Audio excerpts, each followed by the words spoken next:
foi falado aqui, e nós já sabemos que Deus sempre anuncia o juízo, o seu julgamento, antes da hora. Deus não quer pegar ninguém de surpresa. Deus avisa antes do que vai acontecer. Como nos dias de Noé, nós vemos que por 120 anos Noé pregava o quê? Que viria um julgamento de Deus. E depois dos 120 anos, nós vemos que apenas 8 almas foram salvas, aquelas que entraram na arca, e veio o juízo, como Deus havia dito.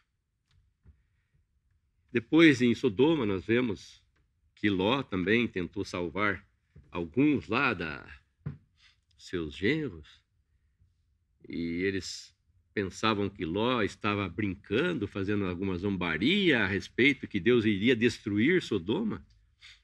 E Deus destruiu Sodoma, porque Deus havia dito. Deus havia já conversado com Abraão, havia dito que ia destruir. E na palavra de Deus, nós vemos que tudo o que está escrito aqui vai acontecer. Tudo. Nem um tio, nem uma vírgula vai faltar para que aconteça. E o homem tem à disposição esse livro. Esse livro está à disposição, agora eletronicamente, né, pelo celular, pelo computador, ou via impressa. O homem tem uma difusão total da palavra de Deus. E existe na palavra de Deus vários juízos. Inclusive o juízo que iria cair sobre Cristo. Que Cristo ia sofrer pelos nossos pecados, ia levar os nossos pecados sobre o madeiro. E em Apocalipse, capítulo 20, existe um juízo ali. Nós vamos começar o evangelho hoje. Nós vamos falar. O evangelho a gente pode começar do início, pode começar do meio, pode começar do 3/4, pode começar do 1/4, pode começar do fim, pode começar da onde você quiser o evangelho. O evangelho é Cristo. A palavra de Deus é Cristo, para a justiça de todo aquele que crê. Então eu posso simplesmente falar: Cristo morreu pelos seus pecados. A figura de Cristo era a arca era uma figura de Cristo. Posso começar o evangelho por lá? Mas esse capítulo de Apocalipse 20 é muito interessante, porque ele nos vai falar de um juízo, vai falar juízo de Satanás, né, e juízo do homem também. Está tudo escrito lá, irmãos e amigos. Não tem como o homem falar que ele não sabia. Ele pode negligenciar, ele pode recusar, falar isso que não é a palavra de Deus, mas ele vai estar esperando o juízo. Não importa o que o homem pensa. Importa que, se Deus disse, Deus vai fazer acontecer. E está escrito, por incrível que pareça, nós podemos pensar: como que o homem deixa passar uma coisa dessa?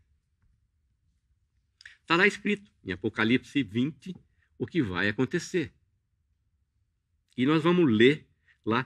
E existe um personagem, um anjo caído, chamado Satanás, que não é uma figura de linguagem, que não é nada, que é um anjo caído realmente. Ele é o grande opositor, o grande inimigo de Deus e inimigo do homem. Ele começa lá em Gênesis, ou seja, antes de Gênesis ele passou a existir. Ele começa lá em Gênesis. Passa pelo Velho Testamento, lá, fazendo mal para o homem. Começa no Novo Testamento, querendo destruir o homem. Porque os anjos que pecaram, a palavra fala, eles não tiveram perdão. Pecaram uma vez só. E foram destinados ao juízo eterno. Mas com o homem foi diferente. Mas quando Deus coloca o homem no Éden, depois nós vamos ver, Deus coloca o homem, Deus cria uma outra criatura, Deus cria você, Deus cria o homem, para que ele pudesse amar o homem, para que ele pudesse estar em comunhão com o homem. E entra em cena uma pessoa que aborrece, detesta tanto a Deus quanto essa criatura que Deus criou para si, que é o homem. O diabo veio para matar, roubar e destruir, como fala o Senhor Jesus. Ele não tem outro intento. Depois nós vamos ver todos os adjetivos do diabo, tudo que ele é comparado aqui. Mas ele tem um propósito, que é destruir tudo aquilo que Deus criou. E quando ele vê o homem num lugar de destaque, que é no Éden, que Deus criou, Deus colocou todas as condições ideais para que o homem pudesse viver no Éden. Quando ele vê o homem naquela condição ideal, Deus falando com ele, Deus conversando com o homem no Éden, ele quer o quê?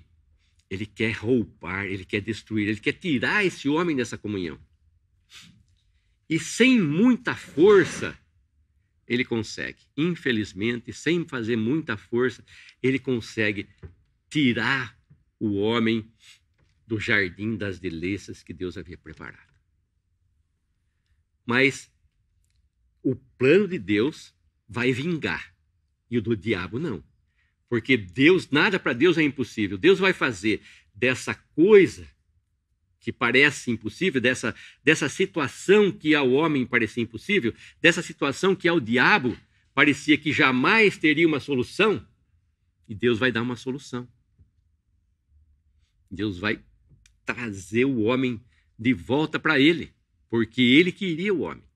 E não vai ser o diabo que iria destruir. Mas aí é uma questão de confiança no que Deus disse. Então o homem tinha que ser provado para que ele demonstrasse que realmente ele estava confiando em Deus.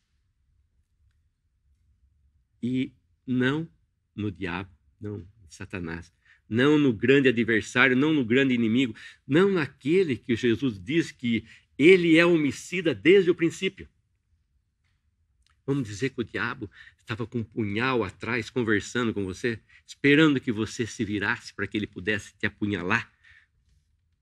Claro que ele não ia mostrar, ele ia fazer de uma maneira sutil, foi o que ele fez de uma maneira sutil, fazer com que você perdesse tudo aquilo que você tinha. Tudo aquilo que o homem tinha. Vamos lá em Apocalipse, capítulo 20, então. Nós vamos ver o juízo de Deus ali, expressa tudo o que vai acontecer no final dos tempos. Final dos tempos é uma questão de tempos. Assim como nós tivemos um princípio no Éden, como eu já disse, nós vamos ter o início do fim aqui, não antes de 1000 anos, né? Versículo 1. Então vi descer do céu um anjo que tinha na mão a chave do abismo e uma grande corrente.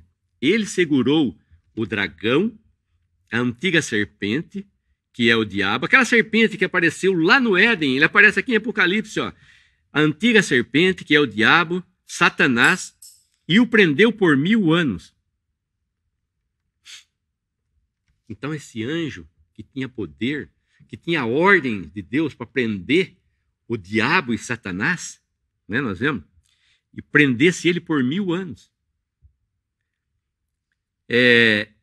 Esses nomes todos representam o mesmo espírito maligno.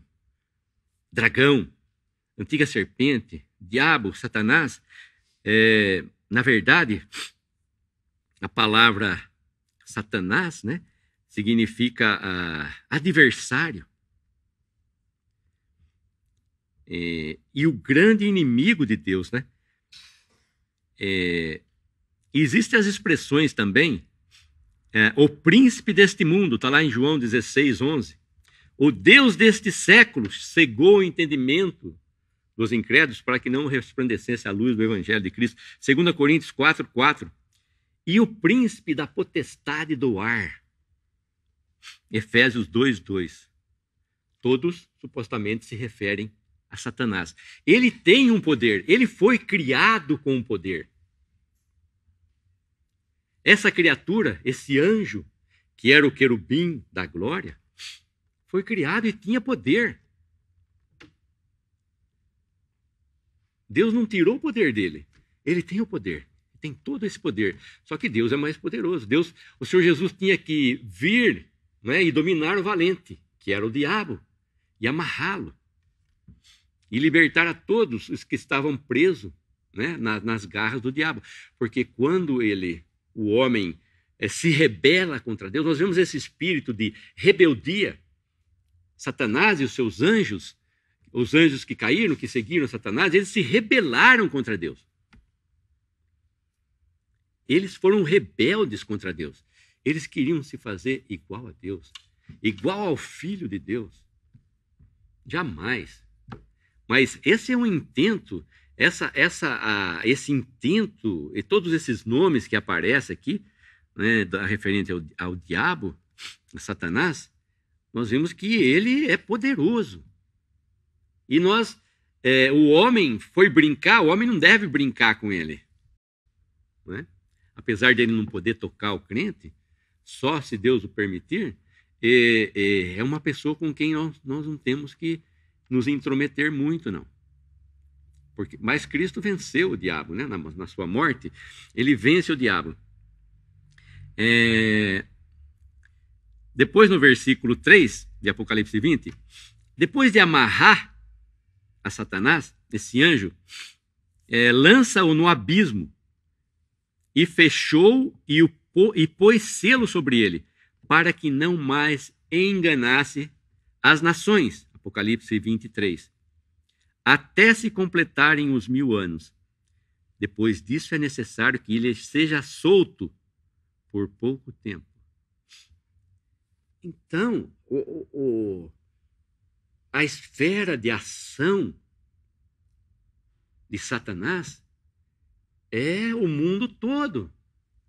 É enganar as nações.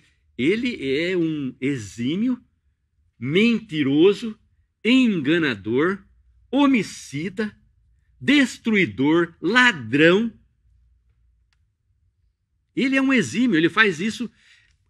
O Senhor Jesus diz dele que ele é o pai da mentira. E quando ele fala mentira, fala do que ele é próprio, a característica dele. Está dentro dele. O diabo é mentiroso, ele só sabe falar mentira. Ele jamais se firmou na verdade, a palavra fala.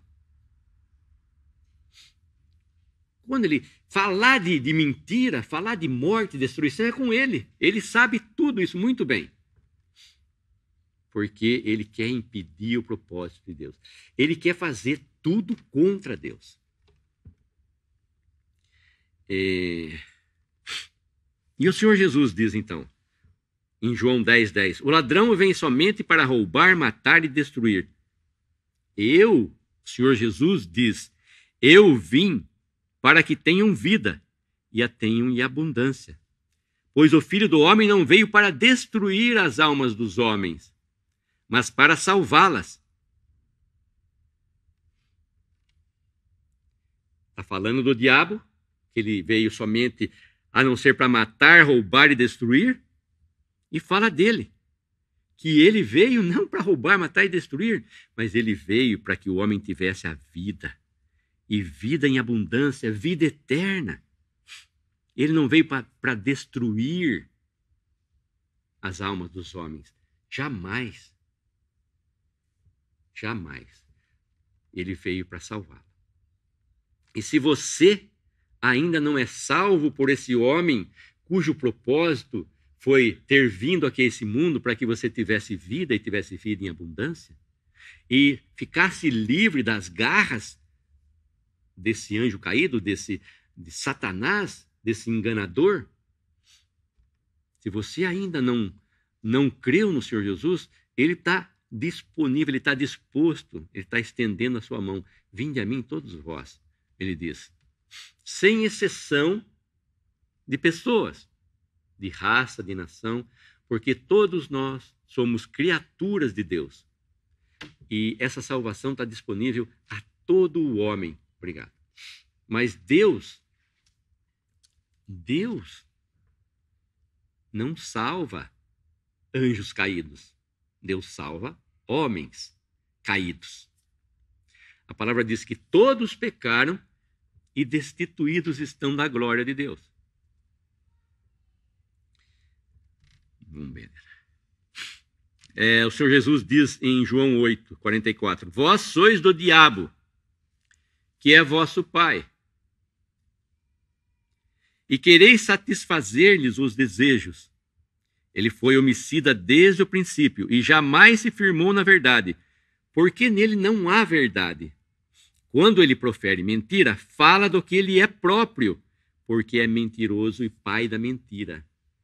Essa é uma verdade que doeu para aqueles judeus que estavam ouvindo esse discurso do Senhor Jesus. Vós tendes, não é Abraão que é o vosso pai, é o diabo que é o vosso pai.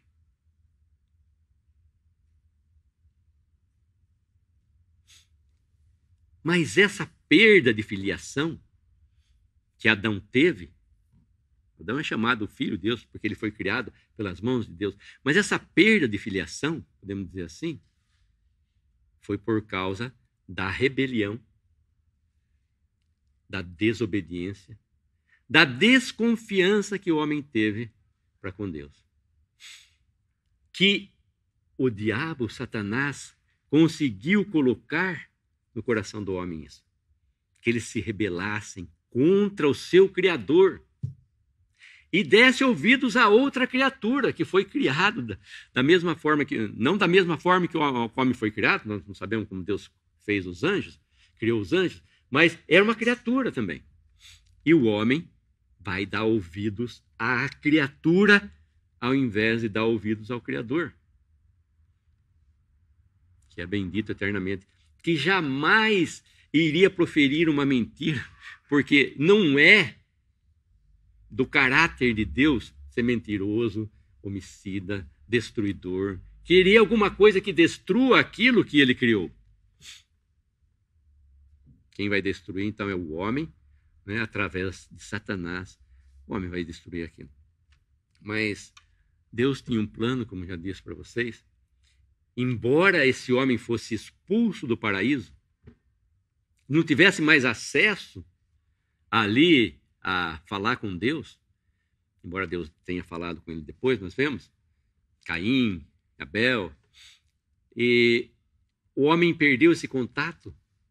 E depois, ao longo dos tempos, nós vemos depois de 6.000 anos, esse contato, Deus está muito longe dos homens. Os homens pensam, ixi, Deus está... Isso aqui não é verdade, isso aqui é história. Deus não existe, Deus está morto, eles dizem. Não. Deus está bem vivo e está olhando todas as criaturas, todos aqueles que ele criou. A sua imagem e semelhança os criou, como nos fala a palavra. Então, quando o homem é tirado fora, ele não tem mais acesso. Ele perdeu tudo aquilo que ele tinha. Mas o Senhor Jesus vai deixar a sua glória, como nós cantamos, vai deixar a sua glória e vai descer até aqui como um homem para conversar de novo com aquele que tinha perdido todas as coisas. Se o homem não pode chegar, Deus pode chegar no homem. Se o homem não pode chegar a Deus, Deus pode se achegar. Deus pode se achegar ao homem. A palavra fala também que ele era o acusador dos nossos irmãos, de dia e de noite, diante do nosso Deus. Que agora não tem mais como acusar o homem, porque Cristo derramou o seu sangue. Cristo pagou as nossas ofensas. O diabo não nos acusa mais, porque ele não tem mais esse direito, porque Cristo morreu e pagou os preços dos nossos pecados. Ele não vai me acusar mais, porque Cristo foi quem me justificou. Eu sou ficha limpa agora. Ficha limpa. Diante de Deus, a minha ficha está branca. Diferente daquela que a gente vê de alguns de alguns homicidas, de alguns ladrões aí que aparece aquelas fichas eles estendem assim de tanta coisa que aquele homem praticou, né, de coisa errada, coisa ruim. A minha ficha, não importa o que eu tenha feito, ela está limpa, ela está branca, não tem nada escrito ali, porque Cristo, na verdade, tem uma mancha de sangue ali, né? Podemos pensar. O sangue de Cristo nos purifica de todo pecado. Tudo que era contra mim, Cristo levou. Todo o juízo que era para eu levar, Cristo levou na cruz. Cristo sofreu por mim naquela cruz. E para que eu saísse dessa condição, ele queria de novo o homem que ele fez, que ele queria amar o homem. E ele amou o homem. Ele demonstrou ao homem, não com palavras, porque, como eu já disse aqui, é fácil eu dizer aqui, eu te amo, Júnior, muito. Isso é fácil. Mas eu tomar o lugar dele, eu simpatizar com tudo o que ele está sofrendo, tudo o que ele está necessitando, sabe? Eu socorrer ele em tempo oportuno, isso aí é outra coisa. Mas falar, eu te amo, é uma coisa. E proceder, fazer uma obra realmente que possa demonstrar o meu amor é outra coisa. Palavras são palavras, né? Pode ser dita ao vento, mas Deus não disse só. Deus amou o mundo de tal maneira que deu seu Filho unigênito para que todo aquele que nele crê não pereça, mas tenha vida eterna. Ele demonstrou com fatos. E qual foi esse fato? Cristo foi até a cruz e deu a sua vida ali. Passou pela mão dos homens, das suas criaturas. Quando Satanás pensou que tinha aquele brado de Cristo, na verdade, e dando um grande brado, expirou, na verdade foi um brado de vitória, um brado de derrota para o diabo e Satanás. Cristo saiu vitorioso. Deus só tem que sair vitorioso. Se você está do lado de Deus, você é um vitorioso.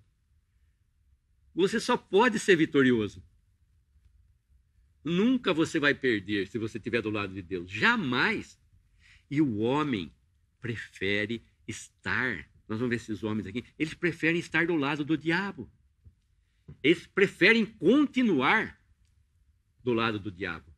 Agora, o homem escolher, vai ter eleições agora, nós vamos ver depois uma eleição aqui, o homem vai escolher pessoas. Agora, esses homens religiosos que escolheram o diabo, que sabiam da verdade e preferiram dar ouvidos à voz do enganador, aquele que saiu para enganar as nações, nós vemos aqui, para que não mais enganasse as nações, não é uma pessoa, não é só você que ele está enganando, é todo mundo. O campo de ação dele é todo mundo. Quantos anjos foram arrastados nessa rebelião de Satanás, nós não sabemos. Sabemos que ele tem alcance, ele alcança todo mundo. Ele alcança reis. Quando ele diz para o Senhor Jesus assim, tudo isso te darei, por um instante de tempo mostrou toda a glória desse mundo.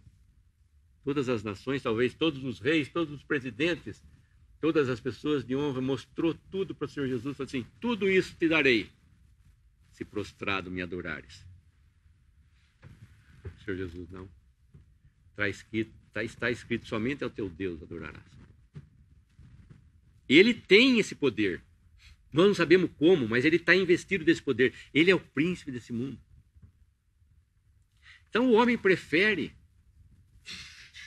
dar ouvidos à criatura, ficar ao lado da criatura e levantar-se em rebelião contra Deus, Criador e Senhor de todas as coisas, que ele criou todas as coisas.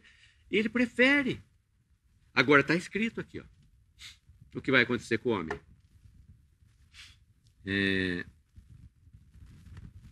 Outra palavra que fala dele, desculpem, ele age como um leão, procurando a quem possa devorar, está em 1 Pedro 5,8. O diabo, vosso adversário, anda de redor como leão, que ruge, procurando alguém que possa devorar. Você é a próxima vítima, ou você já é vítima. né? Vítima do diabo, como o leão. E quem escapa das garras de um leão? Quem escapa das garras de um leão? Quem consegue, com a sua força, escapar das garras de um leão? E continuando lá em Apocalipse, nós lemos então que ele foi amarrado por 1000 anos.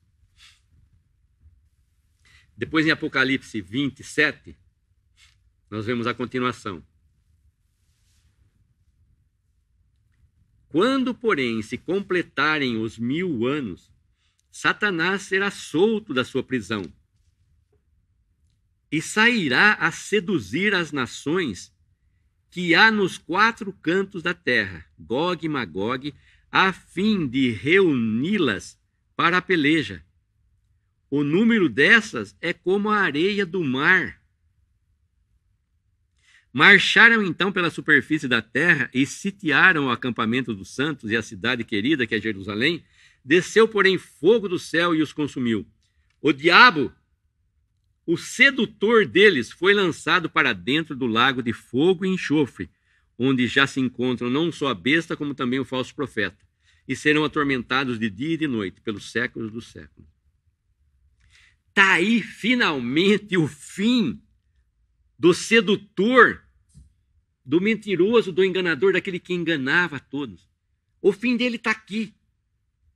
Ele aparece em várias passagens das Escrituras, nós vemos, né? Até nos Evangelhos, como eu já citei, mas o fim dele é esse. E ele vai enganar as pessoas depois desse milênio, onde o julgamento, o juízo e a justiça vai se fazer presente, onde eles vão ver aqui reinando por 1000 anos a pessoa do Senhor Jesus Cristo como o Rei da Glória. Eles vão participar de tudo isso e ainda vão se rebelar. Depois de o homem, depois de Cristo ter vindo aqui para esse mundo, estabelecido o seu reino, trazido bênçãos, restaurando todas as coisas que estavam degradadas por causa do pecado.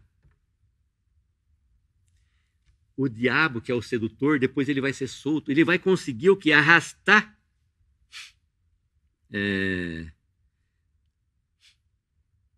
o número dessas é como a areia do mar. Gente, como é que pode ter tanta gente dando ouvidos de novo ao diabo numa rebelião direta contra Deus? A palavra fala que com o assopro da sua boca vai destruir os seus inimigos. Mas quem é o homem que vai se rebelar contra o seu Criador? Como isso pode permanecer? Como a mentira pode permanecer? Como o fundamento de uma coisa que sustenta, se o fundamento é mentiroso, se o fundamento não é verdadeiro, se o fundamento não vai conseguir sustentar a estrutura do prédio? É isso, e o homem está apostando no diabo. O homem está apostando contra o seu Criador. O homem está apostando contra Deus e contra o Senhor Jesus. O homem está se levantando em rebeldia. Deus vai enviar a operação do erro, como nos fala em Tessalonicenses, para todos aqueles que não aceitaram o amor da verdade. Deus tem amor pelo homem. Deus ama o homem, mas o homem quer dar ouvidos à mentira. Eles não recebem o amor com que Deus tem para com eles, o amor da verdade, nos fala a palavra, e preferem a mentira. Porque amaram mais as trevas, e a luz veio a esse mundo, como nos fala lá em João, mas os homens amaram mais as trevas do que a luz. A luz veio, a luz está brilhando. Eu não posso sair da presença da luz, a não ser que eu saia lá para fora. Se eu for ali para trás, lá está escuro. Mas o homem fala assim: eu não quero ficar na presença da luz, eu quero ficar no escuro. Me deixa no escuro, que a luz me atrapalha. A luz mostra os meus defeitos, a luz mostra quem eu sou. E eu não quero isso. E a palavra fala que Cristo veio não para destruir as almas dos homens. A despeito, apesar de que o homem fosse tão pecador contra Deus, ele não veio para destruir. Ele veio para salvar. Mas eles não o receberam, a palavra fala. E o final agora, para a gente depois avançar. Apocalipse 20, 11. Vi um grande trono branco e aquele que nele se assenta, de cuja presença fugiram a terra e o céu, e não se achou lugar para eles. Vi também os mortos, os grandes e pequenos, postos em pé diante do trono. Então se abriram livros. Ainda outro livro, o livro da vida, foi aberto. E os mortos foram julgados segundo as suas obras, conforme o que se achava escrito nos livros. Deu o mar os mortos que nele estavam, a morte e o além entregaram os mortos que nele havia, e foram julgados, um por um, segundo as suas obras. Então a morte e o inferno foram lançados para dentro do lago de fogo. Esta é a segunda morte, o lago de fogo. E, está aqui, ó. Esse versículo é para você pensar nele em todo o tempo, porque está escrito aqui, ó. Está escrito. E na palavra de Deus, eu não estou inventando, e nós vemos, se você não crê nesse juízo, você não é por não crer nele que você vai estar fora, não vai estar no alcance desse juízo. Porque de Deus ninguém escapa. A palavra está escrito aqui, ó, Apocalipse 20, 15. Esse alguém não foi achado, inscrito no livro da vida, esse foi lançado para dentro do lago de fogo.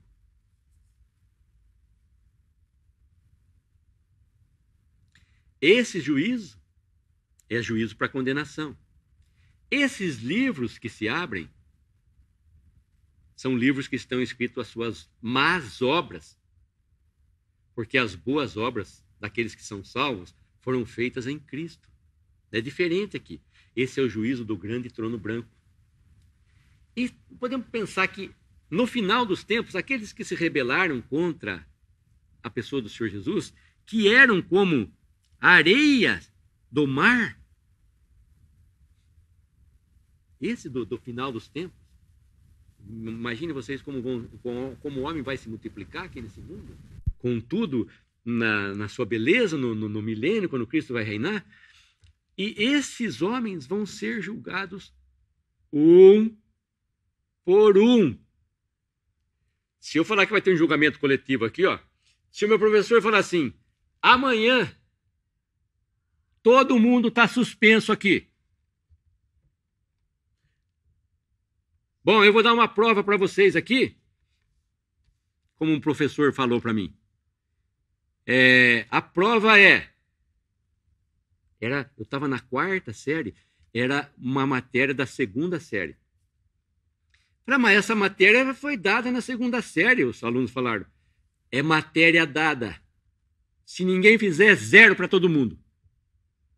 Bom, aí é um juízo coletivo. Aí eu posso chegar em casa e falar assim, mãe, o professor deu uma prova para todo mundo lá e todo mundo tirou 0. A minha culpa foi diluída, né? Minha mãe não vai falar nada, meu pai não vai achar nada, porque todos tiraram 0, eu também estava junto. Mas não fui eu que fiz a coisa, viu, pai? Foi um amigo meu lá que fez uma coisa errada lá. O professor deu 0 para todo mundo. Esse é um juízo diluído. Mas nesse dia do juízo é 1 a 1. Você vai comparecer diante da pessoa do Senhor Jesus e vai ter que dar conta das suas obras.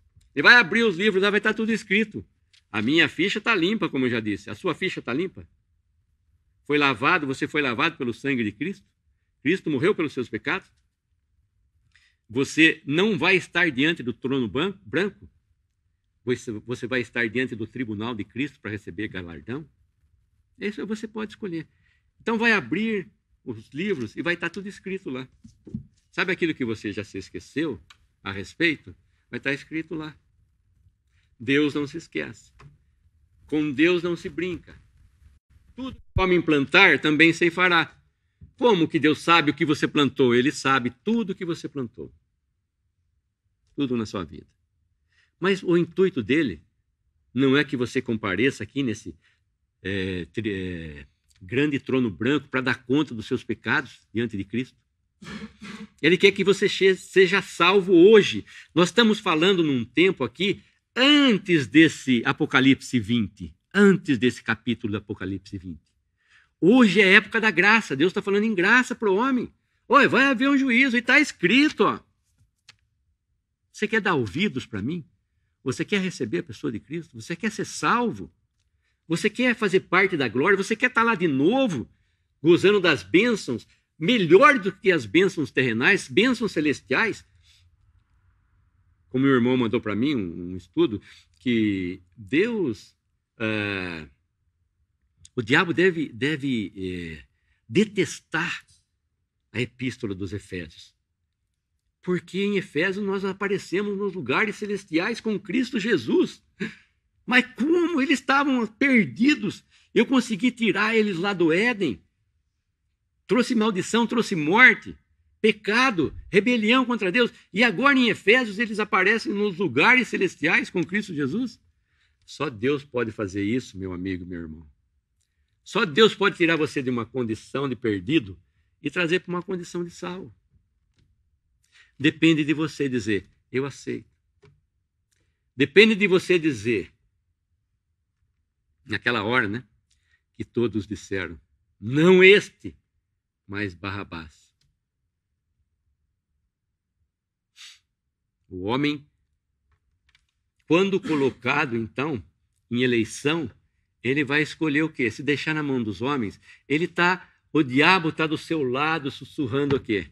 Barrabás. Não, Cristo. Barrabás. Grita Barrabás, grita Barrabás. Some com Cristo. E então nós vemos o final de todas as coisas está aqui. O julgamento do diabo, o julgamento dos homens que não creram está aqui. Agora o seu destino está o quê? Está para você aceitar Cristo como seu Salvador. Como eu já disse, para que você não faça parte aqui. Deram então ouvidos, como já foi dito, deram ouvidos para o diabo no Éden, porque eles podiam. A pergunta que se faz é: em quem você vai acreditar? Em Deus ou no diabo? Porque o que aconteceu naquele diálogo entre Eva e o diabo e Satanás? Em Gênesis 2,16, diz assim: e o Senhor Deus lhe deu esta ordem para Adão e sua mulher. Esta ordem: de toda a árvore do jardim comerás livremente. Claro a ordem? Mas da árvore do conhecimento do bem e do mal não comerás, porque no dia em que dela comeres, certamente morrerás. Está claro? Está claro, mais uma vez, Deus deixou bem claro que não era para comer da árvore do conhecimento do bem e do mal. Claríssimo. Deus não deixa nenhuma dúvida. Quem vai causar dúvida? Quem vai colocar mentira? Quem vai colocar o empecilho? Quem vai trazer morte? Quem vai trazer destruição? O diabo. Gênesis 3:1. Mas a serpente, a antiga serpente, que nos fala lá em Apocalipse, que aparece lá no final da Bíblia, ele está aqui no começo, como eu já disse. Mas a serpente, mais sagaz que todos os animais selváticos que o Senhor tinha feito, o Senhor Deus tinha feito, disse à mulher: é assim que Deus disse, não comereis de toda a árvore do jardim? Então a serpente disse à mulher: é certo que não morrereis. Não existe meio termo. É certo que você vai ficar doente. Você vai ficar doente, só você não vai morrer. Mas ele disse o seguinte, ele disse exatamente o contrário do que Deus disse. Deus disse: certamente morrereis. Certamente morrerás. 2,17. E o diabo diz, em Gênesis 3:4, é certo que não morrereis. Como já disse, é a criatura dizendo para uma outra criatura, desmentindo aquilo que o Criador disse, que eles morreriam. Então Deus deixa na mão do homem, o homem sozinho nas suas ações, como o diabo aparece do seu lado, ele vai sempre escolher a destruição, a sua própria destruição. Em quem você vai acreditar? É a pergunta que se faz. Em quem Adão acreditou? Em Deus, que vai te dar sempre a vitória? Ou no diabo? Que estava ali com o propósito de destruir? E ele fala mentira, como o Senhor Jesus já conhecia essa criatura, o Senhor Jesus já conhecia todos os anjos caídos, os demônios. Satanás é um só, e os seus anjos caídos são vários, né? Não sabemos quanto, como já disse. Então, eles deram ouvidos a essa criatura caída. A quem você vai ouvir? Fica a pergunta. A verdade de Deus está aqui. Deus amou o mundo de tal maneira que deu o seu Filho. Para todo aquele que crê, cada um, não é coletivo, o chamado de Deus é cada um, que nele crê não pereça, mas tenha vida eterna. Então o chamado está sendo feito para você, hoje à noite aqui, se você não crê. O chamado é para você. Não é, o evangelho não é para o meu amigo mais próximo, ou para aquela pessoa que, é para aqueles que estão lá no presídio, aqueles que fizeram mal, aqueles que vivem nas drogas. Para mim, não. Mas a palavra é clara, a palavra de Deus diz em Romanos, todos pecaram, sem exceção, destituídos estão da glória de Deus. Você não é exceção, você está dentro. Você não está fora, você está dentro desses que todos pecaram.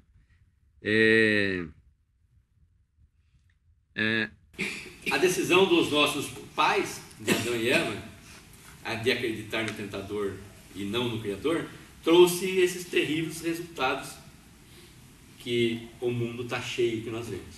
Esses são os terríveis resultados. Miséria, fome, guerra, doenças e outra coisa. Mas isso aí, o homem que escolheu. Deus tem um propósito. Se você está pensando como Deus permitiu isso, Deus tem um propósito. Deus não é destruidor, como fala para ele, ele não pode ser. E nem causador de males. Mas ele vai mostrar o seu amor, ele vai mostrar quem ele é, ele vai mostrar o seu poder. Quando o diabo pensava que tinha vencido, ele vai mandar o seu filho amado a esse mundo. Fazer o quê? Desfazer as obras do diabo, como nos fala a palavra. De uma vez por todas, para que o homem tivesse agora liberdade. Agora ele tem o diabo para ouvir, mas ele tem Deus, ele tem o Senhor Jesus para salvar. Ele pode escolher de novo. Quando Jesus nasceu, Satanás tentou destruí-lo, em Mateus 2. A história é bem conhecida, que nasceu em Jerusalém um menino. E Herodes manda matar todos os meninos que nasceram de 0 a 2 anos na cidade de Belém. Porque ele chama os doutores da lei, né? Ele chama lá e diz: aonde nasceu esse tal rei dos judeus? Não pode ter um outro rival para mim. Eu sou o rei absoluto aqui, eu mando aqui. Herodes queria mandar em tudo. Aonde que nasceu esse rei? E rei, não existia outro rei senão a César. Aonde que nasceu esse rei? Ele manda chamar os príncipes, os sacerdotes dos judeus. E os judeus e os sacerdotes dizem para ele: ó, lá em Belém, na Judéia. Belém da Judéia. E está lá escrito em Miqueias 5:2: e tu, Belém Efrata, pequena demais para figurar como grupo de milhares de Judá, de ti me sairá o que há de reinar em Israel, cujas origens são desde os tempos antigos, desde os dias da eternidade. Essa pessoa que ia nascer não era uma pessoa comum, não era mais um homem comum. Eles sabiam que essa pessoa era desde a eternidade. Ele era Deus mesmo. E apesar de eles saberem dessa verdade, eles não reagiram. Eles deram ouvido a Herodes. Eles não foram nem procurar quem era esse menino. E estava lá quando o Senhor Jesus nasceu. Quem foram as primeiras pessoas que ficaram sabendo? Foram os pastores que estavam no campo. Lá, está lá em Lucas. Pode abrir e ver lá. E esses que estavam com a autoridade, com a palavra de Deus na mão, não quiseram interferir. Não quiseram nem saber se realmente o rei dos judeus havia nascido. Vêm os magos lá do Oriente, vem, Deus mostra, né, e fala que eles viram a estrela nascer. Onde está nascido aquele que é chamado rei dos judeus? Não quiseram saber. Então, na encarnação, o próprio Deus estava vindo ao mundo e os homens não o queriam. A questão no Éden era: em quem você vai acreditar? Agora com Herodes, a quem você irá servir? A Herodes, aos poderes desse mundo, que é do diabo, que está exatamente. Herodes era um daqueles que, quando mostrou para o Senhor Jesus, né, claro que foi num outro tempo, era aqueles que estavam em primazia. César, estava todos eles sob o domínio do diabo. Então eles preferiram dar ouvidos o quê? A Herodes, a César, em vez de Deus e do seu Cristo. O que quer dizer o seguinte, que a palavra fala que toda Jerusalém estava perturbada. Toda Jerusalém inclui todos, inclusive os judeus. E o saber que eles tinham, a ciência que eles tinham, os judeus, embora eles tivessem a palavra de Deus na mão, isso não quer dizer nada. Saber literalmente a Bíblia, olha, eu sei de cor Salmo 91, sei de cor Salmo 23, e sei um monte de outras passagens, de cor, eu sei tudo. E eles sabiam, eles tinham aqueles que decoravam profetas inteiros, porque eles tinham que levar a palavra. Tinham escribas e pessoas que decoravam a palavra de Deus, sabiam de cor, mas e daí? Você saber a palavra de Deus de cor, literalmente, não quer dizer nada, se você não colocar a sua fé e o seu coração na pessoa de Cristo. A sua ciência, a sua sabedoria, o seu conhecimento literal não te dá direito a entrar nas coisas de Deus, assim como eles tinham ali. Herodes foi chamar eles, Herodes, que se não me engano era um judeu também, foi chamá-los ali. Nasceu um tal rei dos judeus aqui, é verdade? Eles sabiam, estava escrito no profeta. E por que eles não creram? Porque eles, vamos deixar tudo do jeito que está aqui, não vamos causar uma rebelião aqui em Jerusalém, por causa dos romanos, não, vamos ficar quietinhos aqui, porque eles preferiam. E na morte do Senhor Jesus, nós vemos lá, quando Adão está no Éden, quando o Senhor Jesus vem nesse mundo para libertar o homem, o que acontece? Satanás quer destruí-lo, e depois, quando ele vai ser julgado, nós vemos que entra em cena uma pessoa chamada Barrabás. Está lá tem várias, todos os evangelhos parece que narram isso daí, né? Barrabás. Naquela ocasião, Mateus 27:16, naquela ocasião tinham eles um preso muito conhecido chamado Barrabás.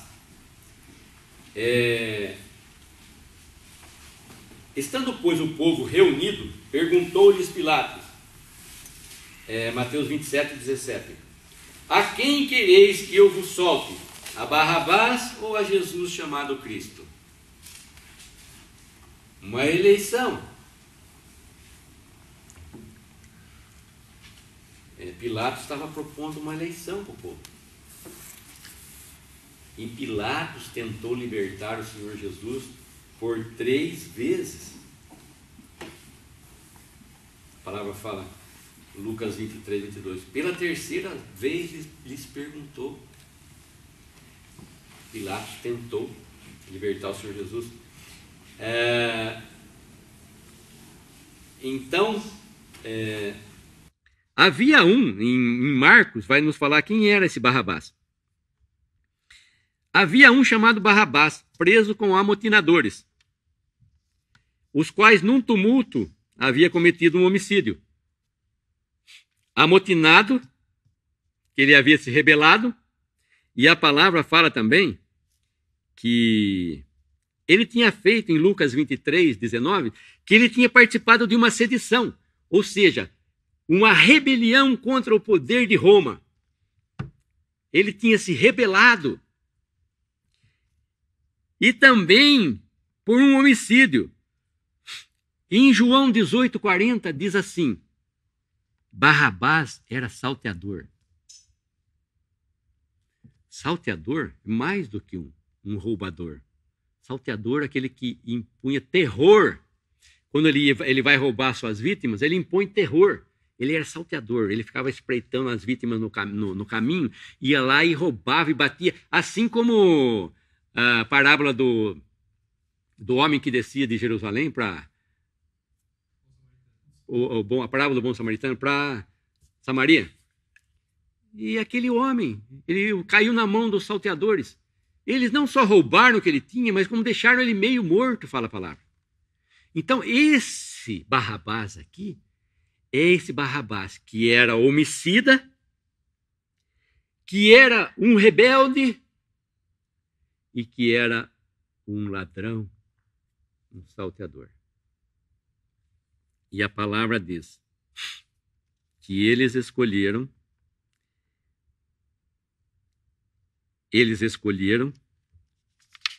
a Barrabás no lugar de Jesus.